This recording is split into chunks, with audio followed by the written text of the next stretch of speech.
One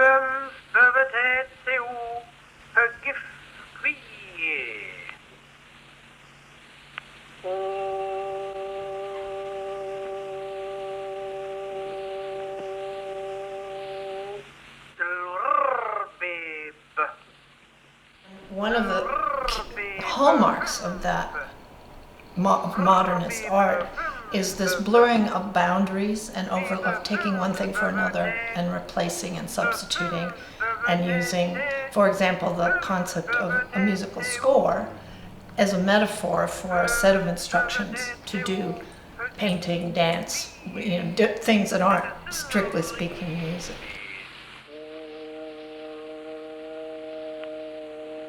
One of the things that intrigues me is it really comes out of the avant-garde jazz movement for me, which is another way of breaking down those structures. Clearly, when the theme and variations concept is then it disbanded, and you're dealing with these long and/or short narrative flow, musical narratives. They're actually indicators of a rhythmic component. Schwitters is like an early jazz scat artist. And especially then the translation from his way of doing that to what you brought to it. Well, there's also the aspect of what he was doing that was so remarkable, among other things, is taking the plastic materials of spoken language, the phoneme, ba, tu, ki, and using it as a material for art.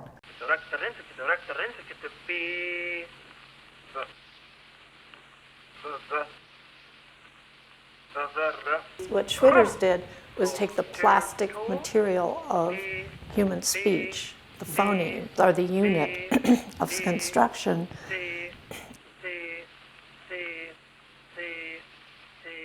here you've transferred that information to a completely different medium. Being a visually oriented person, I was more taken by the change in the intensity of the hues and the pacing. In those sections that are just plain color is both an aesthetic choice visually and it's part of the instruction because each color represents, make a certain sound. Yes, it's actually part of the algorithm, and those are the silences. With Schwitters' voice alone, the silences had to be at least as important as the sound parts. I wanted the spaces to be jumping out at you, the pauses, and I color-coded them so that the shorter spaces, breath, this is a breath, it's kind of a lemon yellow, and you see when they're slightly wider, they keep getting into a deeper color. The visual aspect as a painter spoke to me much more strongly than what I would have gotten out of the music. The ordering, where the images are, how they're cut up, they're all giving you information about Kurt Schwitter's own performance of it. His syllables, his pitch levels are all encoded in here. Every aspect of his performance is. You can see this is going kvi A, it's going down. You see the pitch is changing.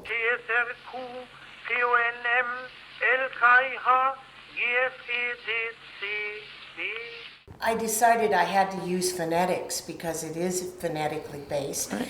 And I consider the phonemes just like the found objects that he used to make his collages. When you look at and you were just talking about the size of the stripes and then the color changes. Where Kurt Schwitters took it, that is where we are. That is, we sample, we put things together in the computer. The computer today is like the most amazing collage instrument.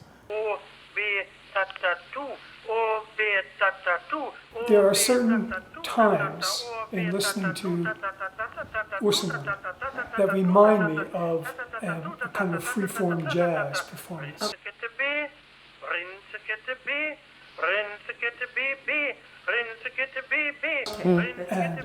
And what the point I was making was that each of those bursts of sound, each of those responses are somewhat symphonic. And I don't mean that in a large sense, I mean in a small sense. So you take a quartet or quintet and they're working hopefully together, but you get this improvisational burst, and then it moves to the next one. One of the interesting things about the Ursonate is it's two things at once. It's a sound poem, and it's also got a classical sonata form for music. That means it's intermedia.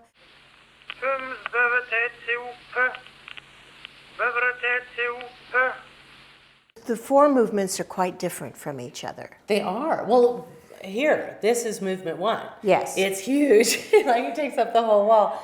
Movement 2 and 3 are very brief and drastically different in the way that they read and the way that they look and the way that they feel.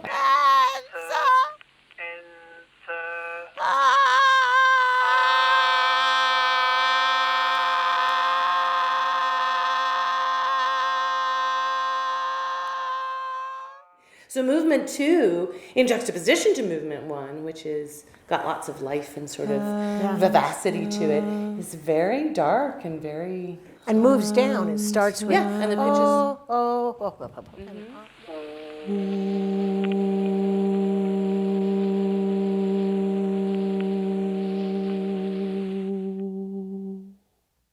Right afterwards is like the huge party.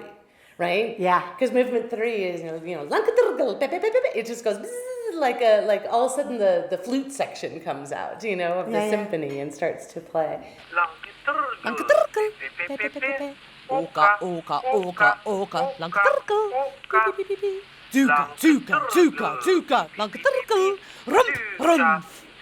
can see the rhythms. You can see the difference between the second movement, which is very slow, and there aren't a lot of pitch changes.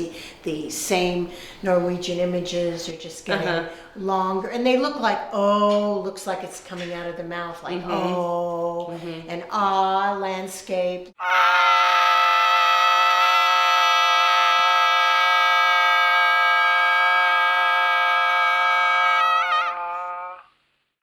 And so you can think of a life as a symphonic structure with movements and dark parts. So how did you select the images to use in the piece? The first theme is the very first Meritzbau that was destroyed in Hanover during World War II. And you can see it here. Fums, Bavate, Set, and there's Pagif, Kwie. And I needed to have images because you wouldn't see all the shifting of images for pitch, and you wouldn't see the specific collaging based on the vowel sounds. You wouldn't see it if you didn't have images. So I needed images, and I wanted it to have as much of his life and his thought as I could put into it. Represent are the spaces, the silence. Exactly. Because he was building the Meritzbau in the same 10-year period in Hanover that he was like building the Ursonate. So these are actually from areas where he lived. And then you see all these landscape images in them, and some of them come from Norway, where he first left Germany, went to Norway, and then he took the last ferry out of Molde, Norway, to get to England when the Nazis were invading.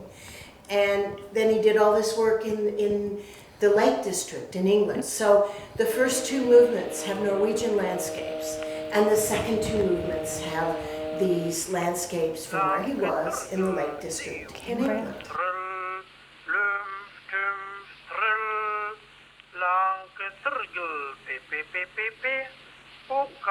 It's a journey. It's his life. It's his whole life.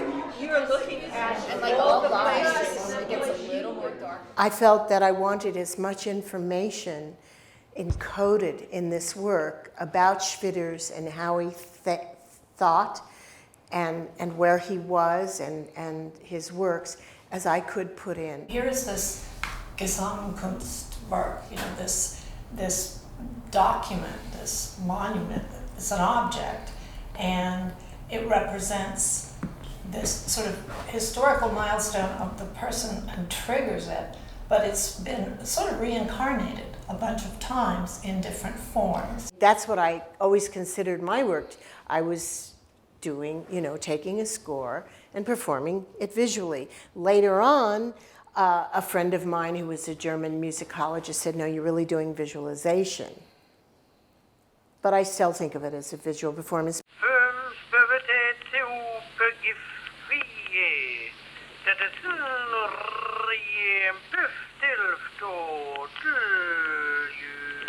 It's because this particular painting is actually directly visualizing Kurt Schwitter's own performance.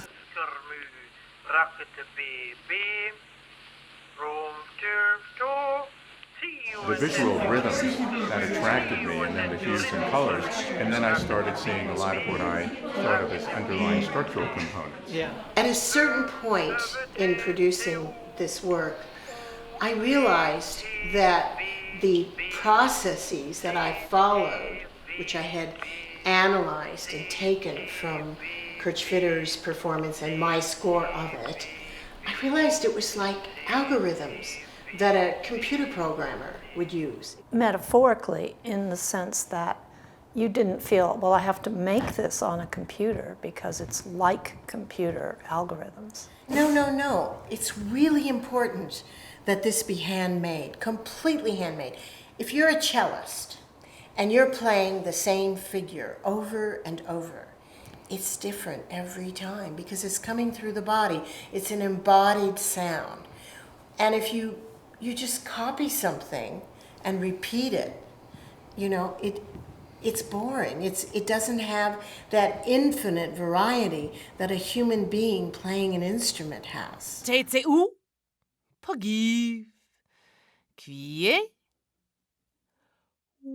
When Jack talks about algorithmic structures, then it leads us into whole other areas of new knowledge in the 21st century, and the merger or the collaboration between art and science.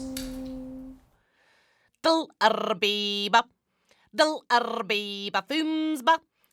we went into the motion capture studio, because we had this long discussion, remember, about digital. I certainly do. And this digital, as opposed to inside of a computer, and something that isn't actually founded on an organic something.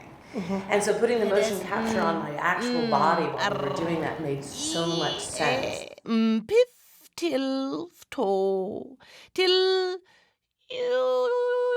We were able to map it to my painted syllables.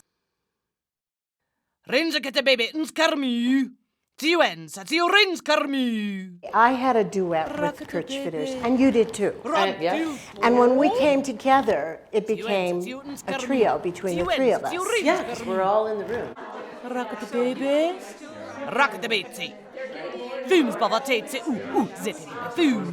So another wonderful aspect of this work to me is the way it's a repository of, we talked about information earlier, there are all these layers, and it's like a library or an archive of Schwitter's life, his techniques, and subsequently a lot of modern art movements and ideas.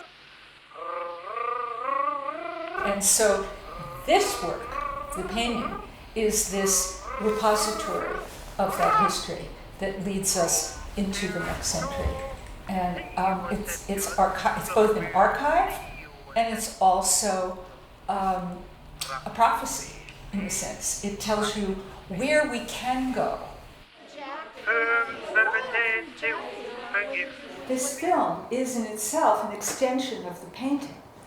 The structure of the film is a mirror image of how the painting is structured, not only visually in the collaging of images between and into the painting, but also in the construction of the sound. Once again, we're adding another layer of meaning in that the video you're watching is in fact constructed through the same process of layering and sequencing. So the performance of the work, of the painting, with Kristen's interpretation of Schwitters, and then this interpretation of the painting in another medium, which is also a time-based medium. So the viewer becomes a performer of the work. Each time you encounter it and interact with it, you're creating another iteration of it. Grim glim glim bim bim grim glim glim bim bim grim glim glim bim bim grim glim glim bim bim grim glim glim bim bim grim glim glim bim bim grim glim glim bim bim grim glim glim bim bim bom bim bam bim bom bim bam bim bom bim bam bim bom bim bam bim grim glim glim bim bim grim glim glim bim bim grim glim glim bim bim grim glim glim bim bim bom bim bam bim bom bim bam bim bom bim bam bim bom bim bam bim bam bam bam bam bam bam bam tila lola lula lola tila lula lola lula tila lola lula lola tila lula lola lula grim glim glim bim grim glim glim bim grim glim glim bim grim glim glim bim grim glim glim bim grim glim glim bim grim glim glim bim grim glim glim bim bom bim bam bim bom bim bam bim bom bim bam bim bom bim bam bim bam